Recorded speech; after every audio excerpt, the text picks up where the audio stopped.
Hola, nosotras somos el grupo número 4 y les estaremos hablando de los trastornos de la retina y la mácula. Yo soy su servidora Stephanie y le estaré dando una introducción sobre la anatomía de la retina y la mácula.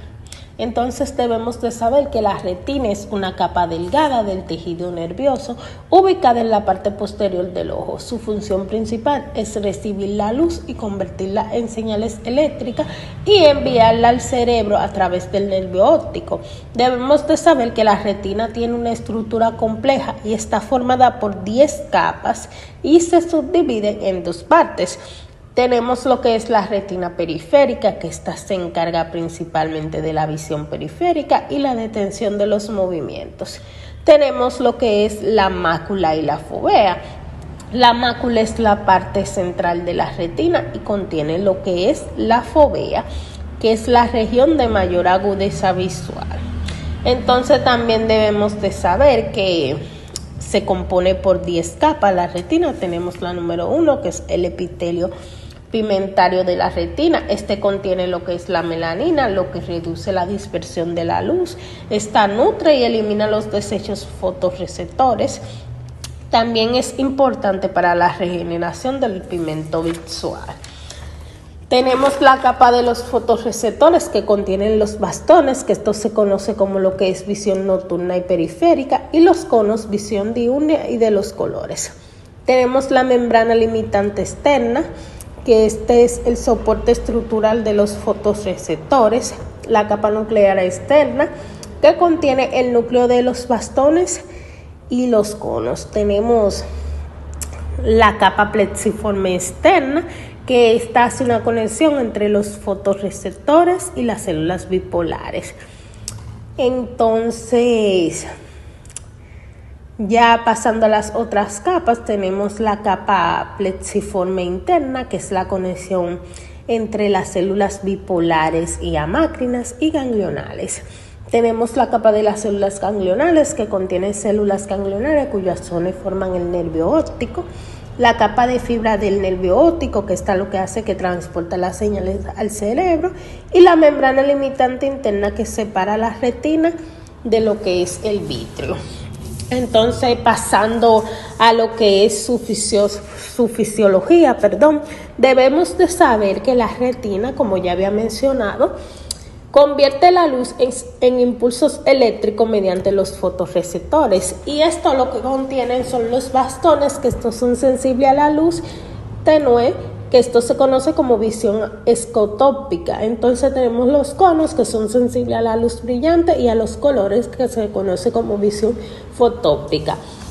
Entonces, ¿qué pasa aquí? Que cuando la luz incide a los fotorreceptores, la redoxina, que son los bastones, y los pigmentos del cono absorben la luz y se inicia una cascada de eventos bioquímicos y cierran los canales de calcio.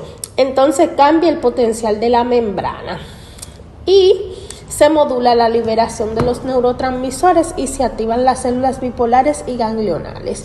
Luego las células ganglionales envían información al cerebro a través del nervio óptico, y las células horizontales modulan la señal entre los fotorreceptores y las células bipolares. Las células amácrinas refinan la transmisión entre las células bipolares y ganglionales, y las células ganglionales que transmiten la información al cuerpo geniculado lateral. Entonces tenemos lo que es la adaptación de la luz y la oscuridad. La adaptación de la oscuridad, tenemos la sensibilidad a los bastones, o sea, necesitan más redoxina. En la adaptación de la luz tenemos menor sensibilidad al activarse los conos.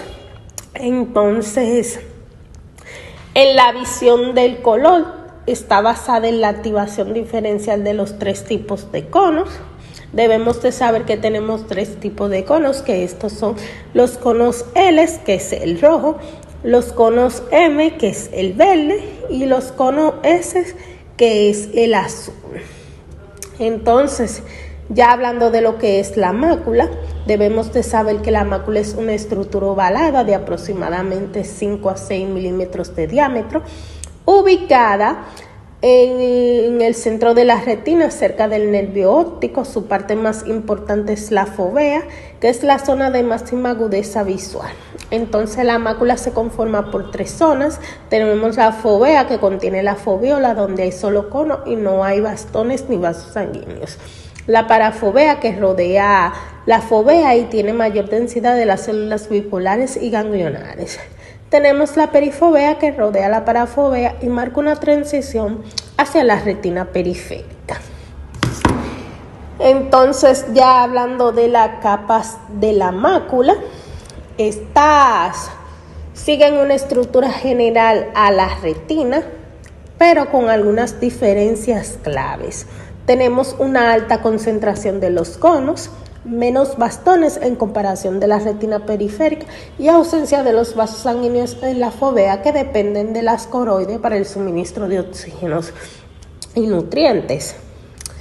Ya hablando de su fisiología, la fovea permite la máxima agudeza visual. ¿Por qué? Porque sus conos están densamente empaquetados.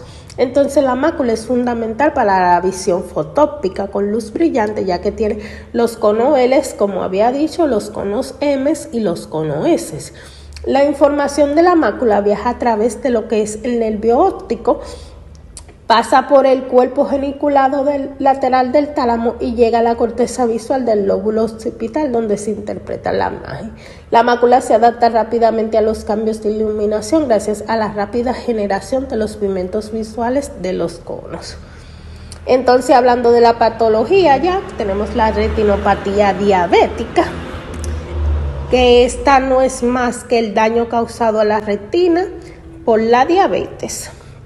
Entonces, en su fisiopatología, este es un proceso complejo que desencadena principalmente por la hiperglucemia crónica, provoca daño en los vasos sanguíneos de la retina, lo que lleva a lo que es un microaneurisma, pequeñas dilataciones en los vasos sanguíneos, hemorragias retinales, que es sangrado dentro de la retina, edema macular, la acumulación de líquido en la mácula afectando la visión y neovascularización, crecimiento anormal de los vasos sanguíneos frágiles que pueden romperse y causar hemorragias vítreas.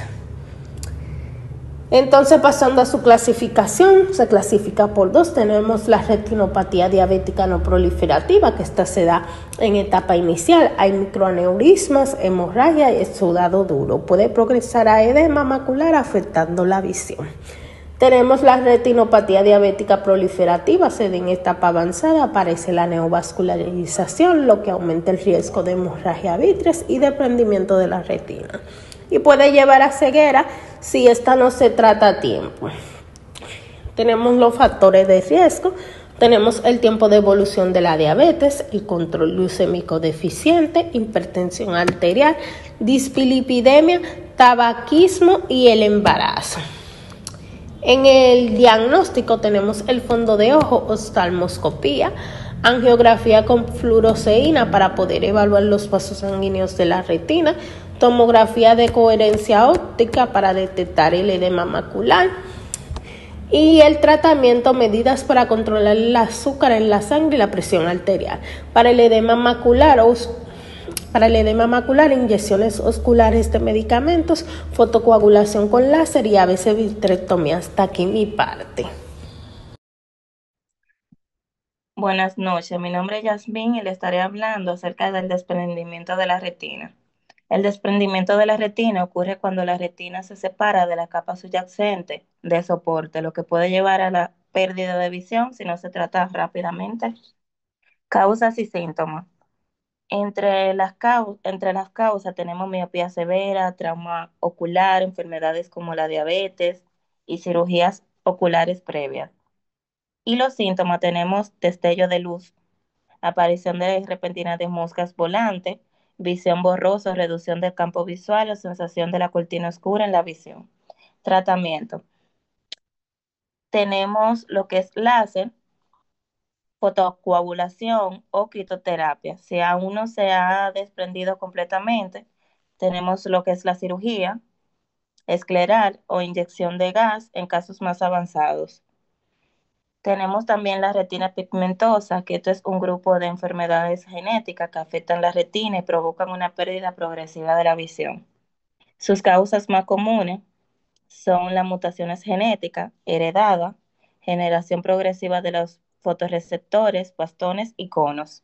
Tenemos los síntomas, que es la pérdida de visión nocturna, la reducción de campo visual, sensibilidad de la luz, dificultad para adaptarse a la oscuridad y en etapas más avanzadas, pérdida de la visión central. Entre ellos, los tratamientos más comunes de esta no tiene cura, pero existen terapias, uso de ayudas visuales, rehabilitación, vitamina A, antioxidantes que pueden retrasar el progreso de algunas veces de este caso, del progreso de algunos casos de dicha enfermedad. Tenemos también las trombosis de la vena central de la retina, que esto ocurre cuando un coágulo bloquea la vena central de la retina, causando hinchazón y daño en la visión. Las causas de esta tenemos la hipertensión arterial, diabetes, glaucoma, trastorno de la coagulación y edad avanzada. Los síntomas son pérdida súbita o progresiva de la visión borrosa, distorsionadas, manchas oscuras en la visión. El tratamiento de estas son inyecciones intramusculares, corticoides para ayudar a reducir la inflamación, láser en algunos casos para evitar complicaciones como edema macular, control de enfermedades subyacentes, hipertensión, diabetes, colesterol, entre otras. Hasta aquí mi parte. Buenas, mi nombre es Manuel y les estaré hablando sobre lo que es la retinopatía hipertensiva. Es una enfermedad que se caracteriza por la degeneración retiniana a causa de lo que es la hipertensión arterial. Cuando la presión arterial está elevada de manera crónica, puede afectar lo que son los vasos sanguíneos de la retina, lo que lleva a cambios patológicos que esto puedan comprometer lo que es la visión. Esta se clasifica en 4 grados. Tenemos el grado 1, que es el estrechamiento de las arterias, el grado 2, arterias contraídas y tortuosas, y tenemos reflejos luminosos aumentados, vena distendida con lo que es un cruce arteriovenoso y el resto normal. En el grado 3 tenemos las arterias esclerosadas y tortuosas, reflejos luminosos aumentados, venas distendidas, hemorragia y exudados retinianos, que estos se pueden presentar en lo que son manchas algodonosas. En el grado 4 vamos a tener lo que son las arterias borrosas, vamos a tener un edema perivascular y espasmo, venas distendidas, vamos a tener hemorragia, exudado y vamos a tener lo que es un papiledema. En sus causas y factores de riesgo, la causa principal es la hipertensión arterial no controlada, tenemos la diabetes mellitus, el consumo de tabaco, niveles altos de colesterol, ser mayor de 50 años y tener lo que son malos hábitos alimenticios. En su fisiopatología vamos a tener una fase inicial que es la vasoconstricción arterioral, la presión arterial elevada induce lo que es la vasoconstricción de las arterias retinianas, lo que reduce el flujo sanguíneo. Tenemos la fase de hipertensión maligna, que aquí vamos a tener lo que es el edema en la papila, y la fase sudativa isquémica y ruptura, y también tenemos la fase de daño vascular, que es la esclerosis arterial, que el daño crónico a los vasos provoca lo que es un engrosamiento de la pared arterial, reduciendo lo que es su elasticidad. Vamos a tener también en su sintomatología que está en etapa temprana. La retinopatía hipertensiva suele ser asintomática y a medida que la enfermedad va evolucionando pueden aparecer los siguientes síntomas, que son visión borrosa o pérdida de la visión, dolores de cabeza crónico, hemorragias oculares, enrojecimiento repentino del ojo. Vamos a tener lo que es hinchazón en los ojos y hemorragia ocular. En su diagnóstico se realiza mediante un examen oftalmológico con un fondo de ojo donde se van a observar lo que son los cambios de los vasos sanguíneos de la retina.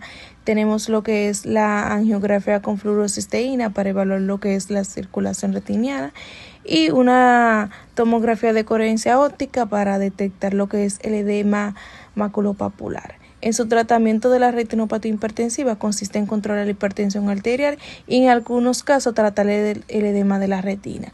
Se le va a recomendar al paciente tomar medicamentos antihipertensivos como diuréticos o betabloqueantes, dietas bajas en grasa, hacer ejercicio y control de los factores de riesgo como es la diabetes y el colesterol, y el edema de la retina, tratarlo con lo que son láser o también lo que son inyecciones intravítreas.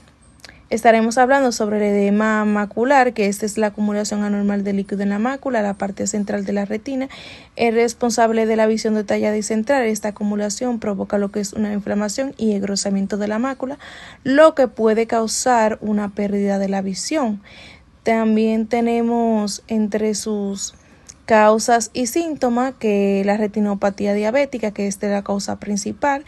Vamos a tener la oclusión venosa retiniana, uveitis y cirugía ocular previa, que esta pueden deberse mediante pueden desencadenar un edema maculopapular por ya sea cirugía de glaucoma o cataratas o de la retina. En su sintomatología, esta varía según su gravedad: visión borrosa distorsionada, dificultad para leer o reconocer a las personas, los colores se ven apagados o descoloridos, y va a haber lo que es una pérdida de la agudeza de la visión central. También vamos a tener que esta va a empeorar con lo que es el tiempo.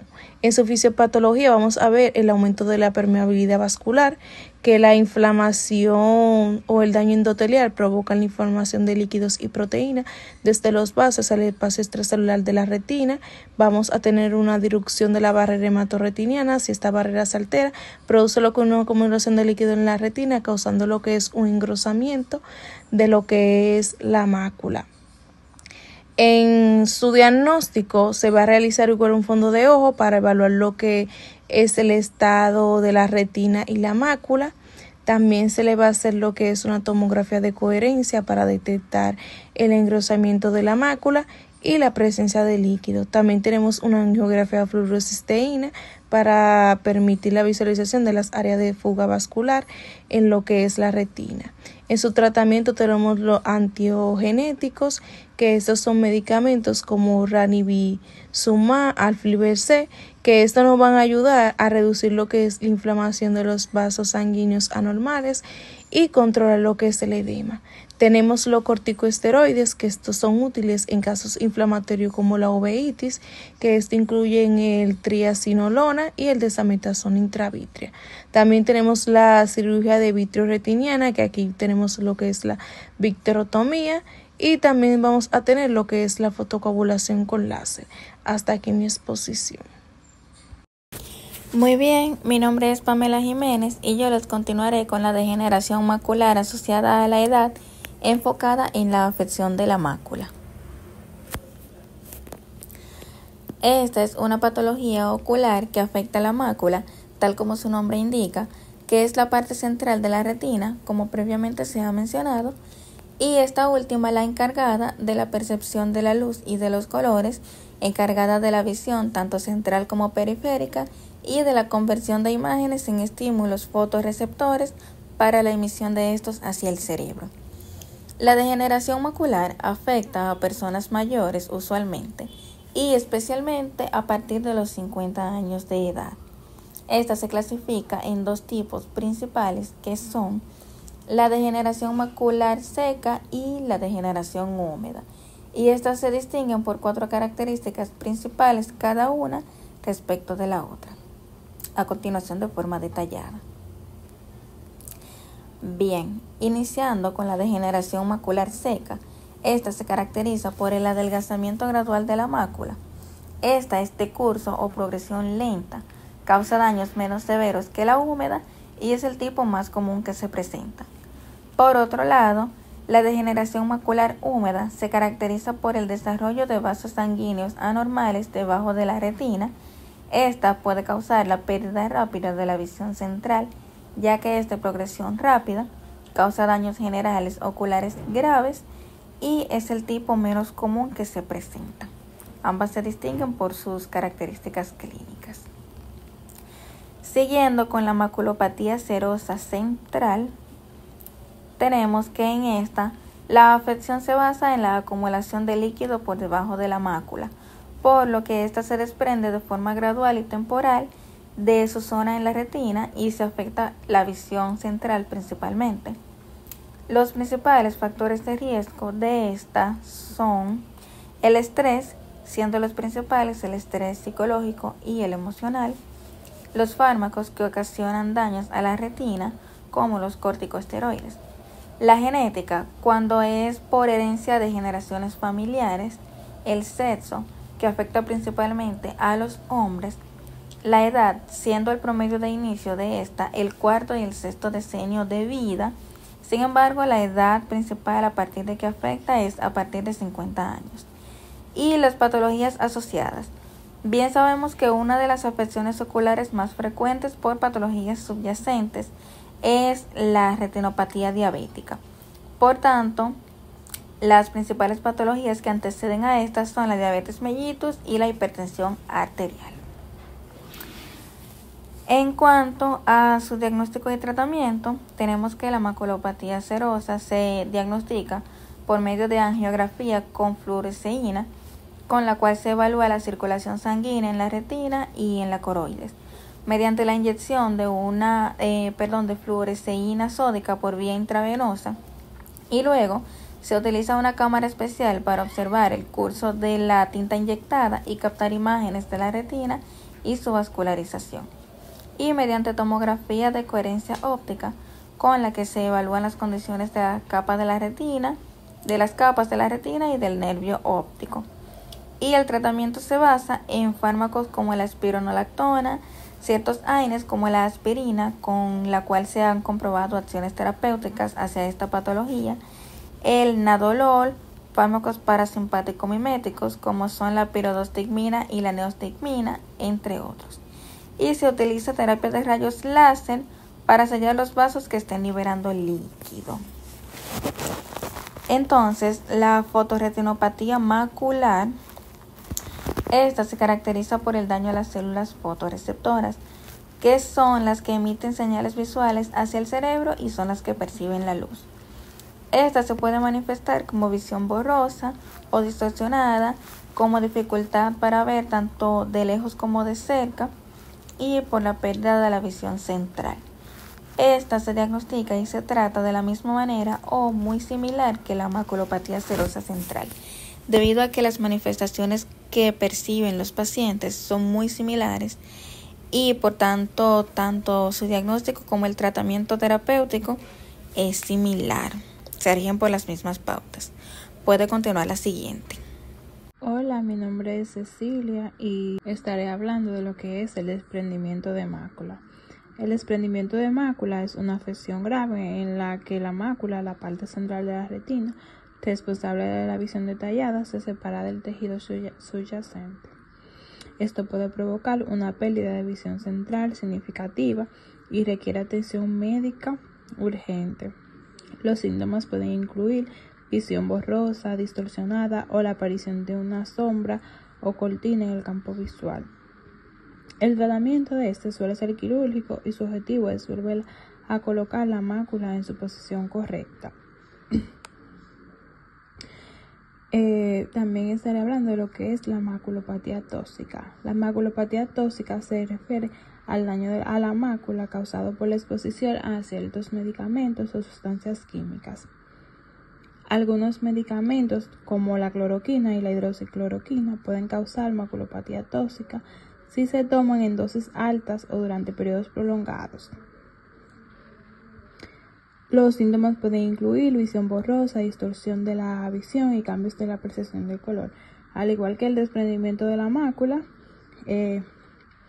los síntomas de estas son similares y es importante realizar exámenes oculares periódicos si está tomando medicamentos que pueden causar maculopatía tóxica. Y en la hiperplasia macular, que se refiere al engrosamiento o crecimiento normal de la mácula, puede ser causada por diversas afecciones como la degeneración macular relacionada con la edad o la retinopatía diabética. Los síntomas pueden incluir visión borrosa, distorsionada o la aparición de una mancha oscura en el centro del campo visual.